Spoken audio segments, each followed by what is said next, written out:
Hey guys, it's me. I'm a nerd politics, also known as Colson Kaufman, and this video was made around a week ago, and I haven't been able to upload it because I've just been kind of focusing on my own life and my own other hobbies that I do outside of this channel, and it came to my attention that, of course, everyone's probably seen it around the globe, or in the United States at least, that President Trump was nearly assassinated yesterday, July 13th of 2024. That's obviously not going to be mentioned in this video, but I'm mentioning it here now because I know it is important and I am going to make my own personal video about it. But know that it's just not going to be here because this is an older clip, and that goes for a couple of other videos I have coming out in the next few days, but I thought I'd just address it to you guys. And of course, I'll see you all when I make a new video. All right. Thank you guys.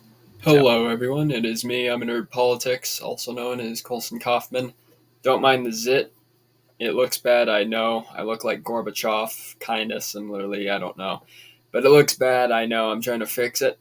Kind of getting stressed, but that's not important right now. What is important is I want to talk about Trump announcing his vice president this coming next Monday, pretty much coming up Monday, and the two candidates that I am looking at, one not being as good as the other that I have actually on my top three here, but one of the characters who is seen chosen to be numero uno for vice president is Marco Rubio. And the problem I have with Marco Rubio is that he's more of a, in this case, Rhino Republican, as he even proved in the 2015 primary for the Republican, the 2015 primary Republican. He was really good at humbling on Chris Christie, although I could do that any day of the week. But he doesn't really stand as a big figure to me who, though he is a senator and he's really good at what he does down in Florida, he's just not the guy I'd look at. But I do have some guys, numero three, Trace, that I do believe, with the evidence that I've researched and that I have taken on and my own thoughts and stuff all down, even though it's 2 a.m., I think these are the three greatest ones you can have. So I guess we'll see and talk about it. Okay, I seem to be back now. My internet kind of disconnected there for a quick moment. So the first guy I want to talk about, who I think makes a great move as a vice president here, is... All right, I think I'm back. Okay, first guy I want to talk about who has the greatest role, in my opinion, as vice president for the United States is Ben Carson.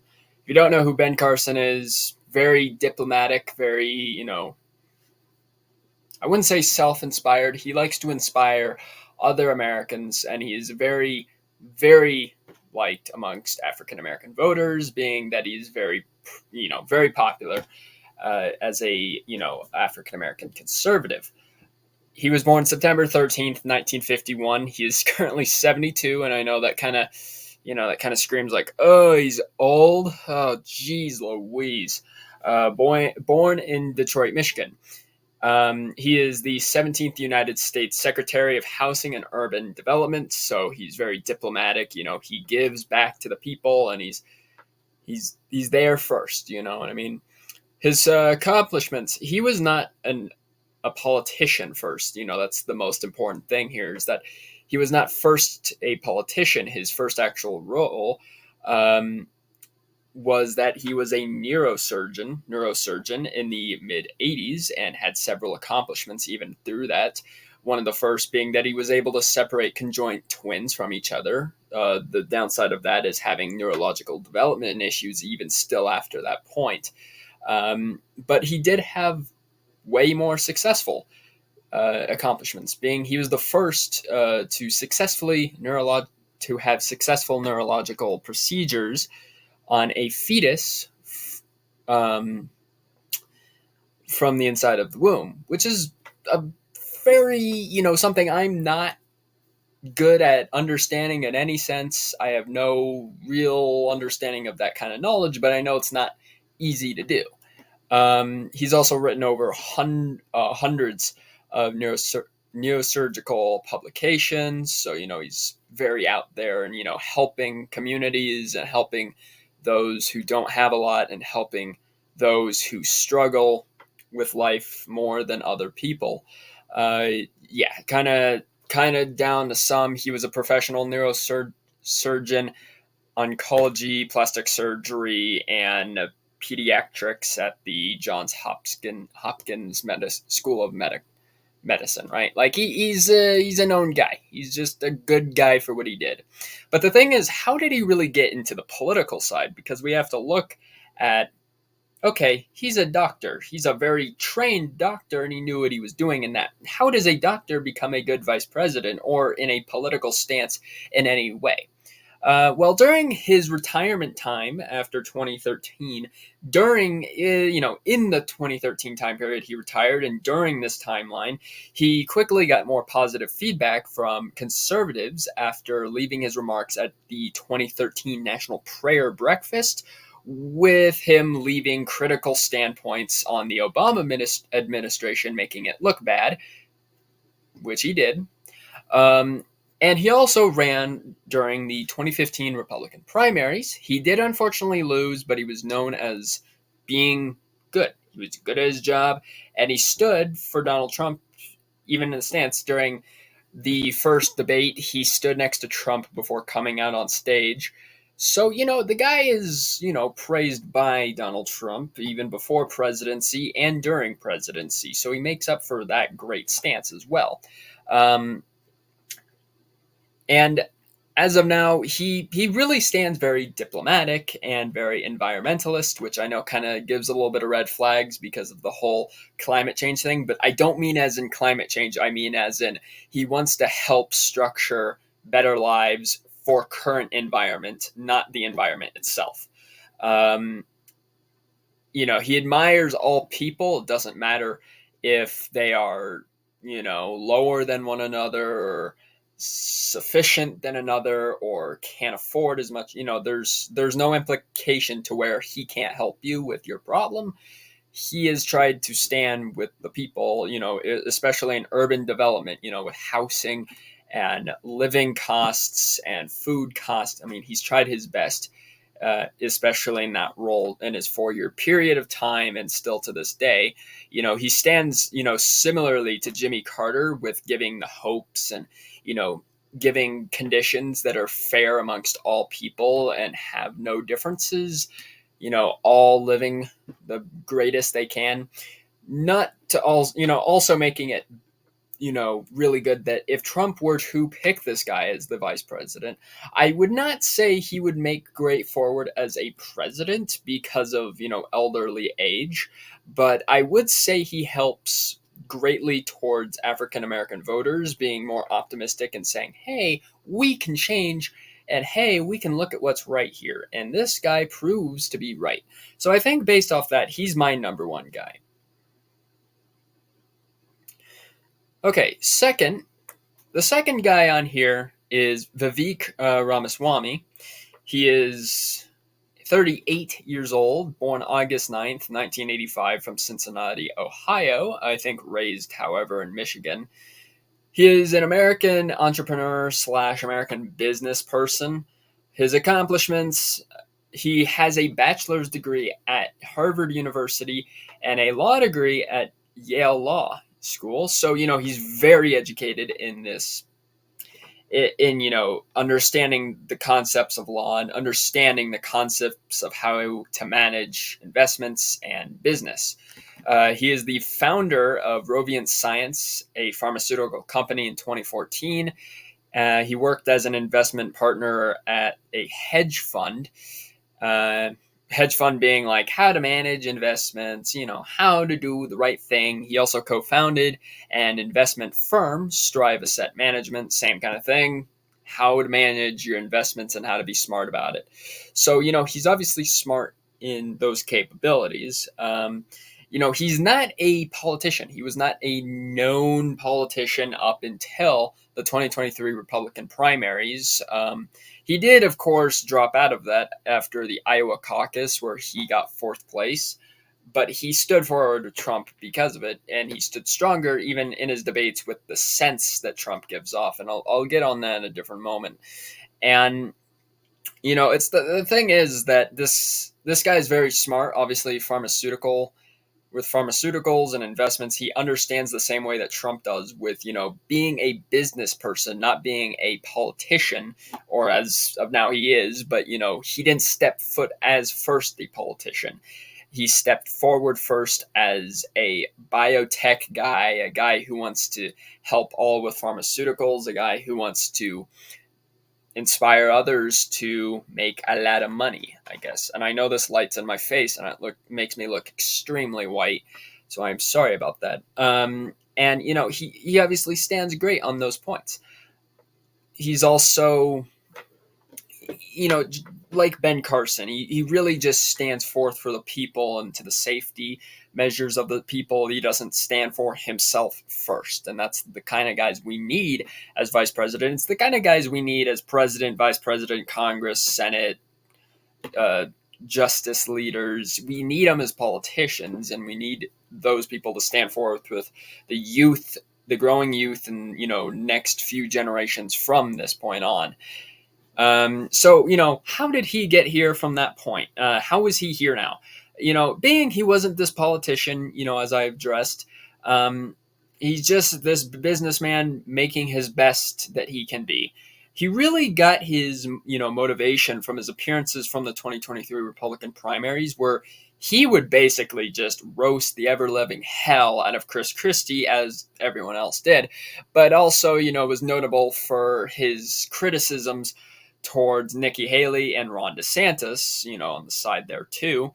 But he shows, like I said earlier, he shows a lot of sense showing in Trump, like his moves, his elegant moves, his way of talking, his way of thinking, and also how to construct criticism in a way that just isn't so damn hateful.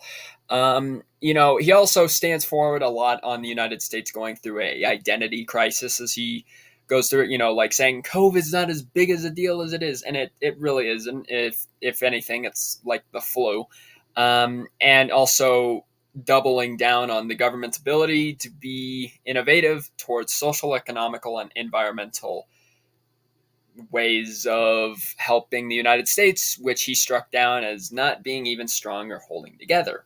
Um, you know, Overall basis is that he's able to share these opinions and other candidates in a professional way that isn't super judgmental. Chris Christie, I don't give a crap about that fat ass. I'll be honest, he sucks.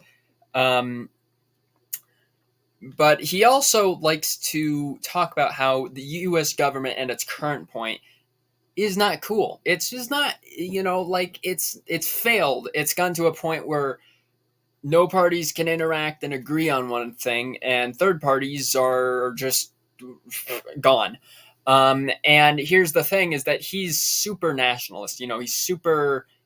He's almost to a point where it's super anti-party. He's more like George Washington, and in his motives and his videos on being this is a 1776 revolutionary moment, which in some ways, yes, it is, in the sense that, yeah, we're in a probably close civil war no matter who is elected.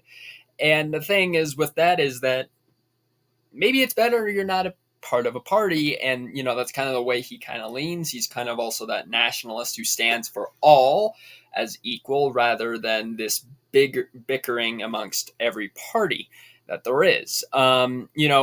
And for that, the best thing in the characteristic of this guy is that this guy's 38, coming up on 39. He stands as a great inspiration for future president because then it allows other, future growing Americans, for the youth that is, me included and others, it stands that, yeah, we don't need these old ass people in in office. In the, these people, they got white noise coming up there. There's nothing up there. Like, let's get some people who have the degrees and have the skills and have the knowledge and just are smart, maybe, just to stand up in there. Maybe we stop picking people who are, a few blocks away from death's door. You know what I mean? Like, let's get some younger people in here.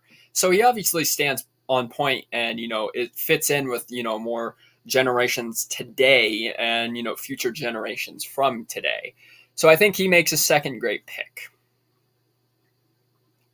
Now, the third guy is actually, I think, leading, who isn't Marco Rubio, and this is J.D. Vance.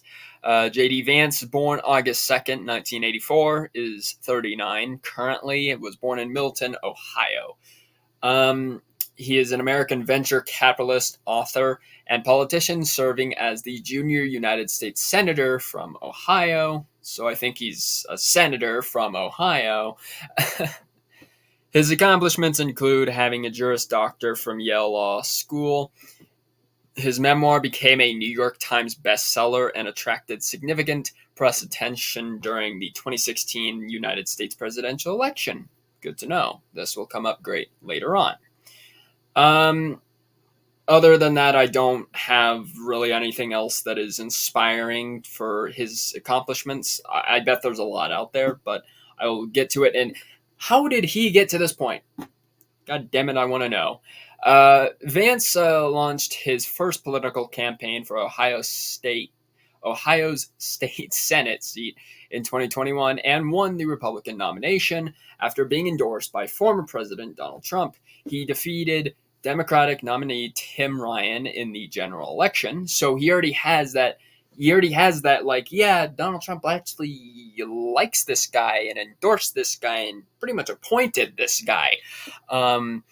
In December of 2016, Vance indicated that he planned to move to Ohio to start a nonprofit, potentially run for office, and work on combating drug addiction in the Rust Belt. So yeah, very anti-drugs, drugs bad, don't do it.